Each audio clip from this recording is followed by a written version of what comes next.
तुम सॉरी क्यों कह रहे हो जब तुम इस लड़ाई को जीत चुके हो? जिसके बाद केनपाची भी जमीन पर गिर जाता है। इसके बाद वहाँ याचिरू आती है। तुम्हारा शुक्रिया, कितने समय बाद केनी ने इतनी मजेदार फाइट की है। आगे याचिरू सोराकी को लेकर वहाँ से चली जाती है। वहीं जेल के अंदर रुकिया भी परेशान थी। फाइट का विनर तो लड़ाई से पहले ही डिसाइड हो गया था, बस इचिगो जिंदा हो। दूसरी तरफ इचिगो के पास योरोइची आ जाती है। ये सोराकी से लड़ने के बाद भी जिंदा है। इसके बाद योरोइची खुद को ट्रांसफॉर्म करने लगती है। इसके बाद हमें केनपाची का पास्ट दिखाया जाता है, जहाँ पे उसके चारों तरफ लोगों की लाशें पड़ी थी। तभी उसके सामने एक लड़की आती है जो कि उसकी तलवार पर लगे खून को देखकर हंस रही थी। तुम्हारा नाम क्या है? तो तुम्हारा भी कोई नाम नहीं है, मेरा भी। फाइट में तो बड़ा मजा आया ना केनी, फिक्र मत करो, मैंने उनो हाना का यहाँ बुला दिया है। तुम इस बात से निराश हो ना कि मैं हार गया हूँ? नहीं, तुम नहीं हारे हो। उसने तो चीटिंग की थी, वो जान पाक्टो के साथ लड़ रहा था। तो सान पाक्टो के साथ भी लड़ा जा सकता है। आज मुझे कुछ नई चीज पता चली। काफी समय हो गया है जब मुझे इस बारे में सोचना पड़ा था। नाम ना होना बहुत पेनफुल होता है। सब एक दूसरे को नाम से बुलाया करते थे, पर मेरा कोई नाम ही नहीं था।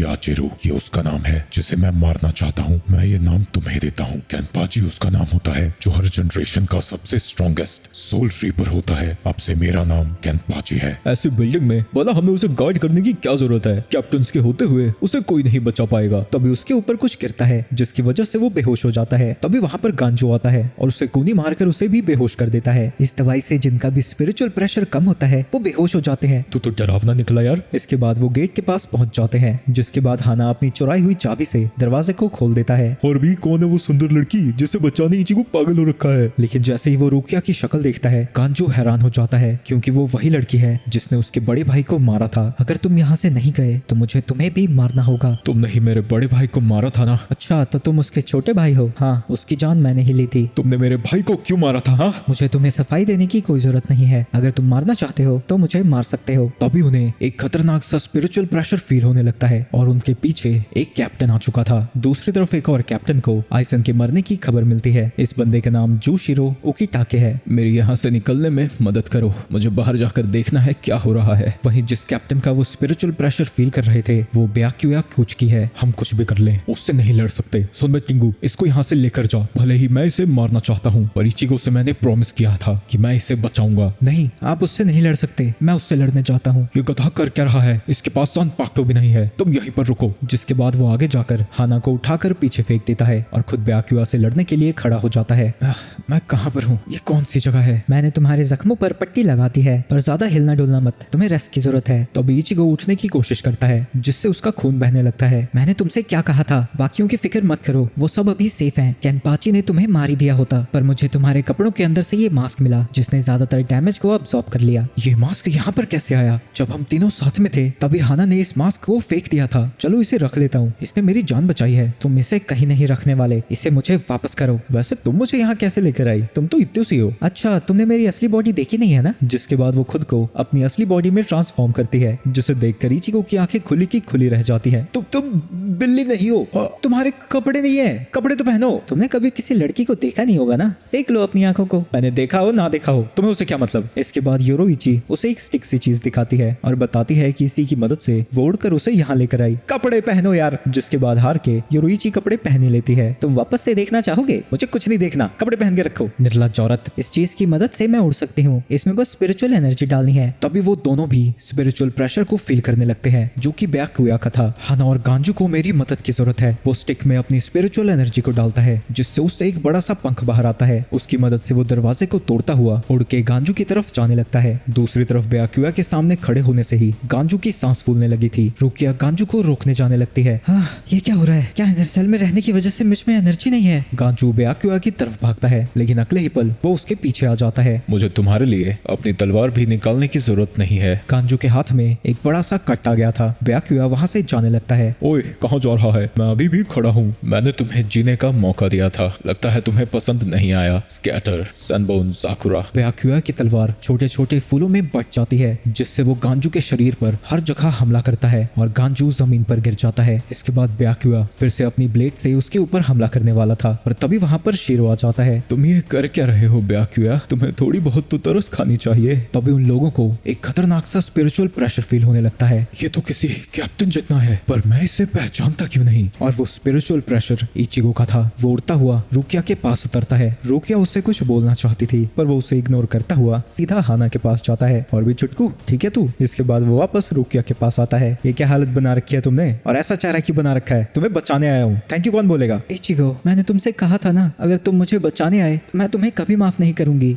वो जो भी है, अब वो मैं एक बार तुम्हें बचा लूं फिर सुनाना, उससे पहले मुझे उससे हराना है। पर इचिगो, और एक और बात, अब से मैं तुम्हारी सारी बातों को इग्नोर कर रहा हूँ। मैं तुझे बचाने आया हूँ तुच्छ प्राणी, और मुझे जैसे भी ले जाना पड़े तुझे घसीट कर लेके जाऊंगा, तो अपना मुंह बंद करके बैठ ही रह। क्या क्या कहा तुमने? तुम मुझे बचाने आए हो? ऐसी बात कौन करता है? और जो बचाने आया है उसे जाने को कौन कहता है? तुम क्यों ना एक कोने में डर के मारे कांपती रहो और बचाओ बचाओ चिल्लाओ जाके। थोड़ी देर बाद उन दोनों की लड़ाई शांत हो जाती है। ब्याकुया, ये लड़का कौन है जिसके बारे में आप सोच रहे हैं? ये वो नहीं है, ये बस एक घुसपैठिया है। वो दोनों लड़ने के लिए एक दूसरे की तरफ जाने लगते हैं, लेकिन तभी उन सबको एक और स्पिरिचुअल प्रेशर फील होने लगता है, जिसकी वजह से हाना और रुकिया अपने घुटनों पर आ जाते हैं। ये स्पिरिचुअल प्रेशर भी ब्याकुया का ही था। इतने स्पिरिचुअल प्रेशर में भी तुम खड़े हो, तुम्हारी ताकत तो बढ़ी है, पर मेरी भीख में दी गई जिंदगी को इतनी जल्दी फेंकने आ गए। पर इचिगो ने उसके अटैक को ब्लॉक कर दिया है। ये तो ब्याकुया का फ्लैश स्टेप अटैक है। इसके बाद वो फिर से फ्लैश स्टेप से इचिगो पर हमला करता है, पर इस बार भी इचिगो उसके अटैक को ब्लॉक कर देता है। जितना मैंने सोचा था, तुम्हारी ताकत उससे ज्यादा बड़ी है, पर अब तुम्हें तुम्हारी औकात दिखाने का समय आ चुका है। तुम हजारों सालों में भी इस ताकत तक नहीं पहुंच पाओगे। ये देखकर रुकिया डर जाती है और इचिगो को भागने को कहती है, लेकिन तभी वहाँ योरुइची आ जाती है और उसकी तलवार पर पट्टियां सी बांध देती है। काफी समय बाद मिल रहे हैं, है ना छोटे? उसे देखकर ब्याकुया हैरान हो जाता है। आगे हम रंजी को देखते हैं, जो कि अभी भी जेल में बंद है। वहाँ पर उसके पास एक अजीब सा क्रीचर आता है, जिसकी पूंछ में सांप लगा हुआ है। वो असल में ज़ाबिमारू है। तुम जल्दी से ठीक क्यों नहीं हो जाते? हमें फिर से ज़ांगेत्सु से लड़ना है। फाइट के वक्त क्या तुम लोग लूडो खेलने गए थे? वो मेरा कोई दुश्मन नहीं है। स्टेल्थ फोर्स की पुरानी जनरल यहाँ पर क्या कर रही है?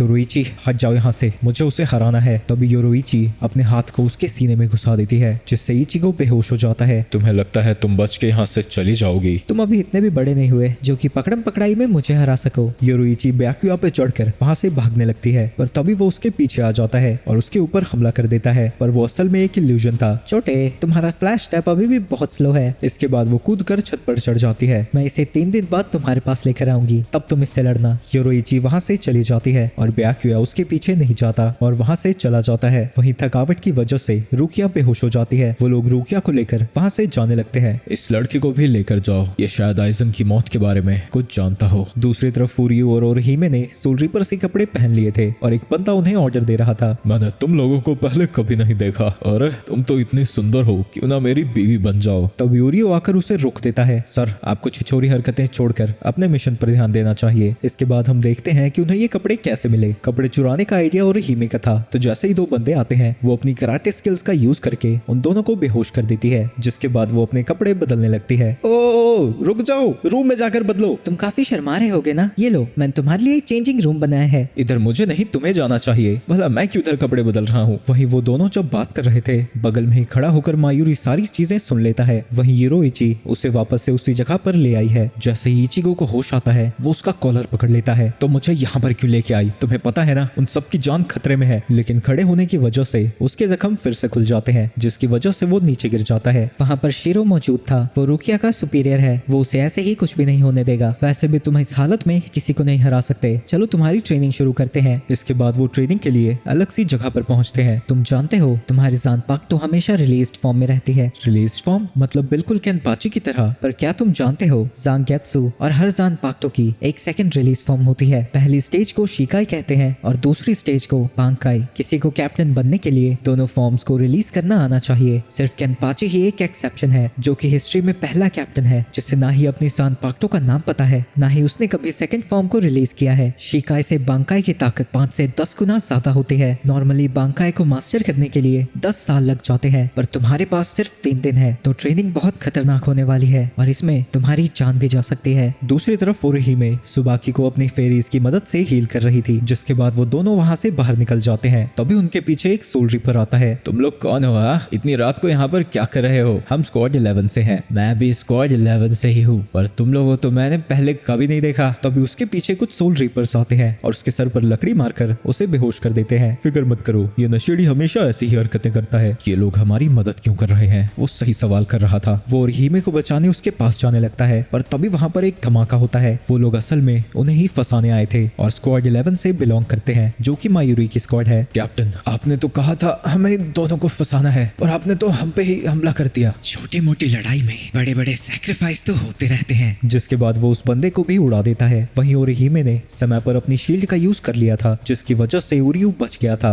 ये तो कुछ नया देखने को मिल रहा है। चलो उस लड़की को मेरे पास लेकर आओ, उसकी बॉडी पर रिसर्च करने में मजा आएगा। वहीं ओरिहिमे उस नशेड़ी को बचाने की कोशिश कर रही थी। जब धमाका हुआ था तब भी वो उसी को बचाने के लिए कूदी थी। ओए लड़की, मेरे पास आ। तुम्हारे शरीर को फाड़ कर देखना होगा कि वो फेरी जाती घासे हैं। तभी उरियू उसके पीछे आ जाता है। अगर तुम जरा भी हिले तो तुम्हारा सर तुम्हारी बॉडी से अलग हो जाएगा। हाँ, एक क्विंसी। मैं क्विंसीज पर बहुत एक्सपेरिमेंट कर चुका हूँ, मुझे तुम्हारी जरूरत नहीं है, दफा हो जाओ। और वो अपने स्पिरिचुअल प्रेशर को रिलीज करता है, लेकिन इसके बाद भी उरियू वहाँ से नहीं हिलता। और ही में तुम चली जाओ यहाँ से। लेकिन वो वहाँ से नहीं जाना चाहती थी, तो वो बेवड़ा उसे उठाकर वहाँ से भागने लगता है। मायूरी अपने हाथ को बड़ा करके उन दोनों को पकड़ने की कोशिश करता है, पर उरियू अपनी एरो से उसके हाथ को शूट कर देता है। और ही में वहाँ से नहीं जाना चाहती थी, तो वो उस बेवड़े को रोकने के लिए उसे काटने लगती है, तो वो उसकी गर्दन पर हाथ मारकर उसे बेहोश कर देता है। वहीं मायूरी अपने हाथ में एक इंजेक्शन लगाता है, जिसकी वजह से फिर से उसका हाथ उग जाता है और ये उसके ऊपर अटैक करता है। जिसके बाद वो पीछे जाकर एक और एरो को शूट करता है। अरे यार, मैंने बताया ना मैं कैप्टन हूँ। ये फास्ट वाली चीजें मेरे सामने कर रहा है तू। मेरा तुम में कोई इंटरेस्ट नहीं है, तो मुझे जल्दी से तुम्हें खत्म करना होगा। वो अपने जान पाक्टो को बाहर निकालता है। तभी नेमू आकर उरियू को पकड़ लेती है और मायूरी उरियू के साथ साथ नेमू को भी काट देता है। मास्टर, लगता है आपने मेरे वाइटल ऑर्गन्स को भी काट दिया है। आप प्लीज वो मुझे इंजेक्शन दीजिए। लेकिन मायूरी उल्टा उसे जमीन पर गिरा देता है। तुझे एक मैंने छोटा सा काम दिया था, तू उसे ढंग से पकड़ भी नहीं पाई। तेरी वजह से वो बच गया। तुझे भी अभी तक मर जाना चाहिए था, पर तू भी जिंदा है। ये मुझे पकड़ने के लिए अपने सबऑर्डिनेट्स को क्यों सैक्रिफाइस कर रहा है? और तू चश्मिश, दर्द हो रहा है? मेरी स्वॉर्ड में पॉइजन था, तो तेरे हाथ तो नहीं हिलने वाले, पर दर्द बहुत होगा। सर, मैं सांस भी नहीं ले पा रही हूँ, आप वो इंजेक्शन दे दीजिए। तुम्हें क्या लगता है मुझसे गलती हुई है? तुम अपने ही टीममेट को क्यों मार रहे हो? टीममेट? ये मेरी बनाई हुई चीज है, इसका इस्तेमाल मैं जैसे चाहे वैसे कर सकता हूँ। जिसके बाद वो नेमू को और भी बुरी तरह से घायल कर देता है। तुम्हें लग रहा होगा ना कि तुम्हारी बॉडी पैरालाइज हो गई है, पर ऐसा नहीं है। तुम अभी भी पूरे दर्द को महसूस कर सकते हो। ओए नेमू, इधर आ, काम है मुझे। तो इतनी यूजलेस कैसे हो सकती है? तुझे तो मर ही जाना चाहिए। रुक जाओ, एक कुंसी के तौर पर मैं तुम्हें ऐसा नहीं करने दूंगा। अरे यार, एक क्विंसी ये, एक क्विंसी वो, वही घिसा पिता डायलॉग। अभी तक मैंने पता नहीं कितने ही क्विंसीज को मारा है। ये सब सुन के तुम्हें पता है मैं कितना बोर हो चुका हूँ। पता नहीं मैंने कितने क्विंसीज पर रिसर्च की है। इसके बाद हमें पता चलता है कि उसके ग्रैंडपा को मायूरी ने ही सोल रीपर्स को मारने के लिए भेजा था। मेरा लास्ट एक्सपेरिमेंट एक बुढ़ा था जो बार बार पता नहीं अपने पोते का ही नाम लेता जाता था। इतने एक्सपेरिमेंट के बाद भी मैंने उसकी बॉडी को ज्यादा चेंज होने नहीं दिया। मायूरी ने उसकी एक फोटो भी लेकर रखी थी, जो वो उरियो को दिखाता है। वो क्या नाम ले रहा था मुझे याद भी नहीं आ रहा। तभी उरियो खड़ा होता है। मैं तुम्हें बताता हूँ उसका नाम क्या था। उनके पोते का नाम उरियो इशिदा था। एक क्विंसी होने के नाते आज मैं तुम्हें सारे कर्मों की सजा दूंगा। वो क्विंसीज की स्पेशल पपेटेरियन टेक्निक का यूज करके अपने हाथ को फिर से मूव कर पाता है। वहीं मायूरी हैरान था कि उसके पॉइजन के बावजूद भी वो खड़ा कैसे हो पा रहा है, और वो मायूरी से लड़ने के लिए तैयार हो जाता है। इसके बाद हम उरियो का पास्ट देखते हैं। बेटा, मैंने तुमसे कितनी बार मना किया है, अपने ग्रैंडपा के पास जाने की कोई जरूरत नहीं है। मरे हुए इंसानों को छोड़कर जो जिंदा है उन्हें बचाने पर फोकस करो। आप क्विंसी से इतनी नफरत क्यों करते हैं? एक क्विंसी बनने में कोई फायदा नहीं है।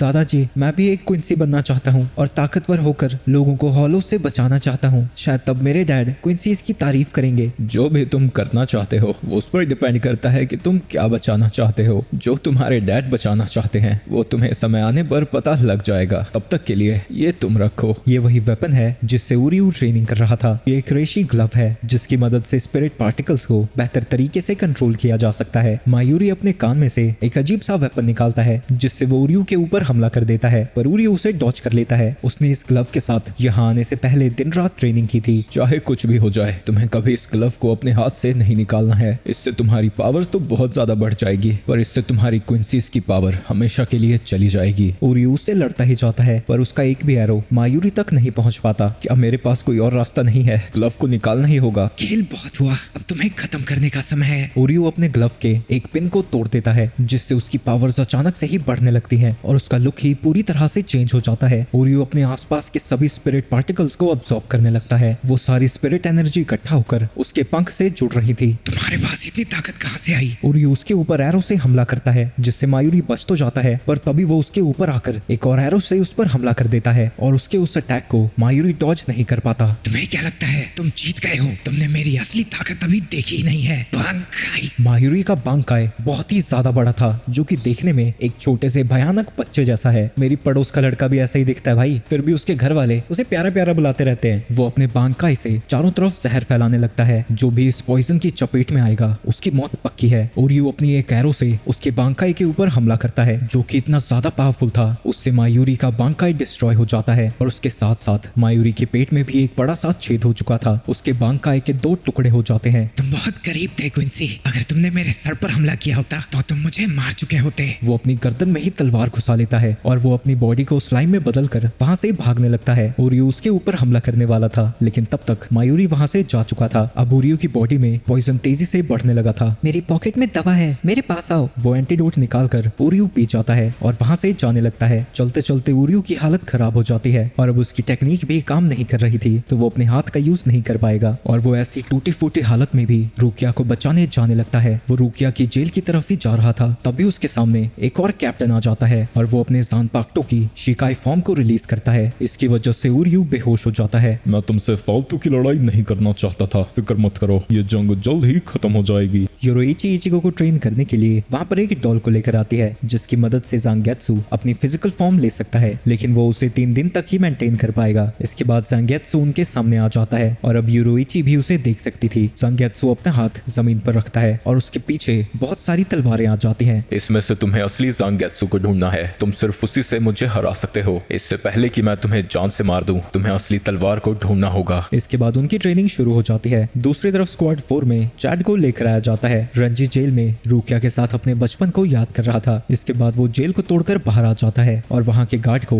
एक घूसा मारकर बेहोश कर देता है। दूसरी तरफ कीरा के पास उसका कैप्टन जिन आता है। वहीं ट्रेनिंग के दौरान इचिगो की बुरी तरह से कुटाई हो रही थी। वहीं वो बेवड़ा जब ओरिहिमे को लेकर जा रहा था, उसके सामने याचिरू आ जाती है। माकी तुम कहाँ जा रहे हो? माकी कुछ बहाने बनाने की कोशिश करता है, पर वो याचिरू को बेवकूफ नहीं बना पाता और उसे पता चल जाता है कि ओरिहिमे इचिगो की दोस्त है, पर उससे कोई प्रॉब्लम नहीं थी और ओरिहिमे अभी भी 11th स्क्वाड के पास है, जहाँ मस्त हंसी मजाक चल रहा है और केनपाची भी उसके सामने ही बैठा है। ओरिहिमे इचिगो को ढूंढना चाहती थी, तो केनपाची कहता है कि हम साथ में उसे ढूंढेंगे। दूसरी तरफ एक जेल में ओरियो को होश आता है, मैं जिंदा कैसे हूँ? तभी उसके सामने गांजो आ जाता है, जो कि ऊपर से नीचे तक पट्टियों में ढका हुआ है। जिसके बाद वो देखते हैं कि उनके बगल में चैट भी था, यानी उन्हें इन्वेस्टिगेशन के लिए जिंदा रखा गया है। उनकी हथकड़ियां उनकी स्पिरिचुअल एनर्जी को ब्लॉक कर रही थी, तो वो अपनी पावर्स का यूज नहीं कर सकते थे और ओरियो तो अपनी पावर्स खो ही बैठा है। दूसरी तरफ इचिगो की ट्रेनिंग अभी तक चल ही रही है, जहाँ वो जितनी मर्जी तलवार उठा ले, हर बार वो गलत ही निकलती है और ज़ांगेत्सु उन्हें तोड़ता जाता है। रंजी खुद ही जेल से भाग चुका है और कीरा को उसके कैप्टन ने भगा लिया है, पर मोमो अभी भी जेल में बंद है।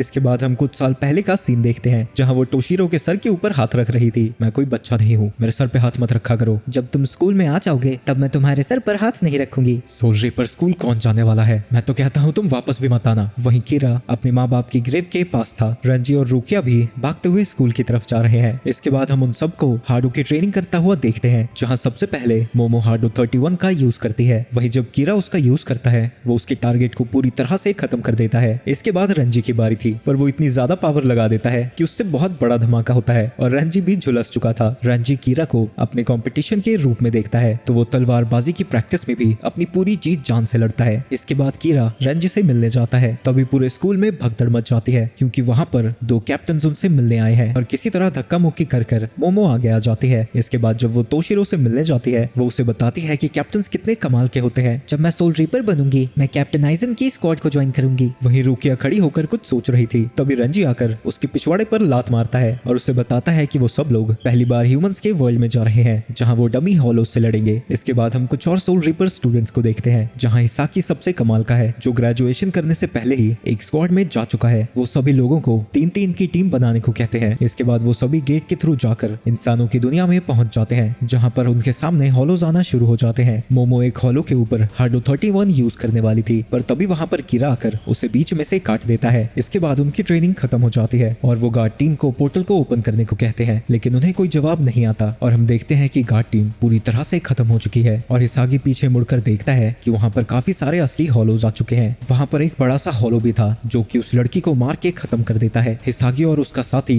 उससे लड़ने के लिए आगे बढ़ते हैं पर वो हॉलो उसे भी खत्म कर देता है। तुम सभी यहाँ से जाकर रीइंफोर्समेंट्स को बुलाओ, ये असली हॉलो है। जहाँ सभी लोग भाग रहे थे मोमो वहीं पर खड़ी थी। वो अपने एक और साथी को मरने के लिए छोड़कर नहीं जाना चाहती थी। वहीं हिसागी की आंख पर चोट लग गई है और वो ढंग से देख भी नहीं पा रहा है। हिसागी उसके हमलों को डॉज करता हुआ हॉलो के ऊपर अटैक करने जाता है लेकिन हॉलो उसके अटैक को डिफ्लेक्ट कर देता है। इसके बाद वो उसे मारने ही वाला था पर तभी वो तीनों वहां आ जाते हैं और उसे बचा लेते हैं। इसके बाद वो तीनों मिलकर हार्डो 31 से उस हॉलो पर हमला करते हैं। उस अटैक की रोशनी की वजह से हॉलो को कुछ दिखाई नहीं दे रहा था और मौका देखकर वो सभी वहां से भागने लगते हैं। तभी उनके सामने पोर्टल्स के थ्रू बहुत सारे हॉलोज आने लगते हैं और वो चारों तरफ से उनसे घिर जाते हैं। उन हॉलोज को देखकर उन सब की फट जाती है। वो उनके ऊपर हमला करने ही वाले थे तभी एक हॉलो की गर्दन कट जाती है और हम देखते हैं कि पीछे से जिन और आइसन आ रहे हैं। तुम फिक्र मत करो, इन्हें हम संभाल लेंगे। इसके बाद वो दोनों मिलकर उन सभी हॉलोज से लड़ने लगते हैं जहां जिन अपने एक ही अटैक से कई सारे हॉलोज को मार रहा था। एक हॉलो आइसन को पंच करने जाता है पर वो उसके अटैक को ब्लॉक करके हॉलो को वहीं पर खत्म कर देता है। इसके बाद हम मोमो को देखते हैं जो कि अपने गार्ड पर अटैक करके उसे बेहोश कर देती है। लेटर में कैप्टन आइजन ने लिखा है कि वो सिर्फ मुझ पर भरोसा करते हैं, मुझे ही उनके असली कातिल को ढूंढना होगा। इसके बाद हम रेंगोकू का बचपन देखते हैं जिसके पास जिन आकर उसे ब्रेड देता है। तभी उसकी आंखें उसकी ऑफिस में खुलती है जहां तोशिरो सारा पेपर वर्क संभाल रहा है। वहीं उन दोनों को ही लग रहा था कि आइजन की डेथ के पीछे जिन का हाथ है। तभी तोशिरो के पास एक सबऑर्डिनेट आता है। तीनों लेफ्टिनेंट्स भाग चुके हैं जिसके बाद तोशिरो मोमो को ढूंढने वहां से निकल जाता है। इचिगो की ट्रेनिंग अभी भी जारी है और उसने अब तक 51 स्वॉर्ड्स तोड़ दी हैं। इसके बाद ज़ांगेत्सु उसके एक और अटैक को ब्लॉक करता है पर उसके तुरंत बाद ही वो फिर से उसके ऊपर हमला करता है जिसे ज़ांगेत्सु डॉज कर लेता है और उसकी उस तलवार को भी तोड़ देता है और उसे एक उल्टे हाथ का चमाटा मार के उड़ता हुआ दूर फेंकता है। कि एक दिन में ही इतना ज्यादा इंप्रूव हो गया है। उसकी मूवमेंट स्पीड और टेक्निक दोनों ही खतरनाक तरीके से बढ़ रही हैं। ये पिछले 5 मिनट से उसी तलवार का यूज कर रहा है पर अब लिमिट पूरी होने वाली है। जैसे ही इचिगो उसके ऊपर हमला करने वाला था ज़ांगेत्सु वापस से डॉल में बदल जाता है। चलो ट्रेनिंग खत्म हुई, अब तुम्हें रेस्ट की जरूरत है। इसके बाद इचिगो हॉट स्प्रिंग में जाता है जहाँ का पानी उसके जख्मों को हील कर रहा था। लगता है तुम खुद को काफी एंजॉय कर रहे हो, मैं भी तुम्हें ज्वाइन करती हूँ। तुम्हारा दिमाग खराब है, तुम मुझे कैसे ज्वाइन कर सकती हो? तुम्हें क्या लगा मैं असली रूप में तुम्हारे साथ आऊंगी? इसके बाद योरोइची उसे बताती है कि पहले उराहारा और वो यहाँ पर आके ट्रेन किया करते थे और जो उराहारा की स्टोर के नीचे ट्रेनिंग ग्राउंड है वो भी इसी के जैसा बनाया गया है। तुम्हें शायद ये बात नहीं पता होगी पर उराहारा एक कैप्टन था। कैप्टन? उसे नंगूपों को देखकर इचिगो पानी में गिर जाता है। वो बहुत ज्यादा स्ट्रॉन्ग था और स्क्वाड 12 का कैप्टन, उससे लोग बहुत ज्यादा डरते थे। जिन अपने लेफ्टिनेंट के साथ कहीं जा रहा था तभी उसके सामने तोशिरो आता है। सिर्फ कीरा का ही सेल ऐसा था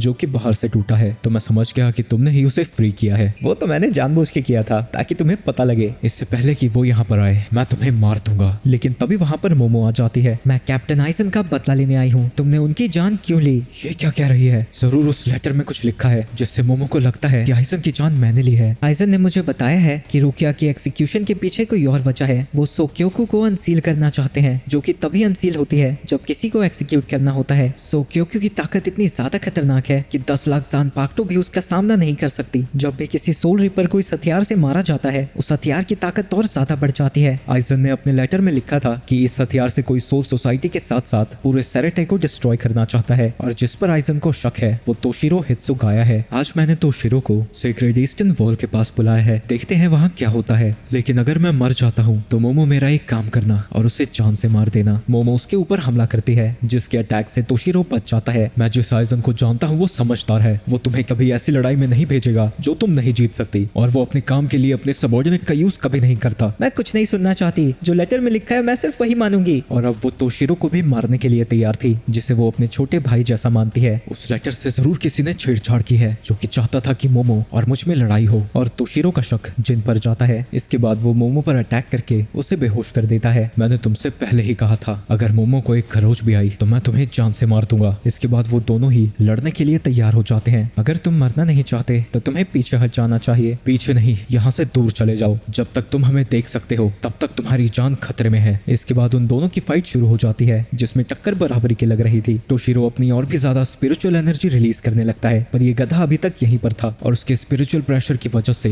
वो और भी ज्यादा डरने लगता है। वो दोनों ही लड़ते जाते हैं जहाँ तोशिरो जिनकी स्पीड की बराबरी भी कर रहा था। इसके बाद तोशिरो अपनी शिकाई फॉर्म को रिलीज करता है और वहाँ पर एक आइस से बना हुआ ड्रैगन आ जाता है जिसका नाम ह्योरिन मारू है। वो उस ड्रैगन से जिन के ऊपर हमला कर देता है। जिन उसके अटैक को डॉज कर लेता है। वहीं कीरा पर जब पानी के छींटे पड़ते हैं वो उसके शरीर को जमाने लगते हैं। तोशिरो फिर से जिन पर हमला करता है पर वो अपनी स्वॉर्ड से उसके अटैक को रोक देता है। तभी तोशिरो अपनी चेन से उसके हाथ को जमा देता है। तभी जिन की स्वॉर्ड अचानक से लंबी होने लगती है जिससे तोशिरो तो डॉज कर लेता है, पर अब वो मोमो की तरफ जा रही थी। तोशिरो टाइम पर वहां नहीं पहुंच पाएगा, पर उसी वक्त वहां रेंगोकू आ जाती है जो उसके अटैक को ब्लॉक कर देती है। कैप्टन गिन, अपनी तलवार को नीचे करिए वरना हम दोनों को आपसे लड़ना होगा।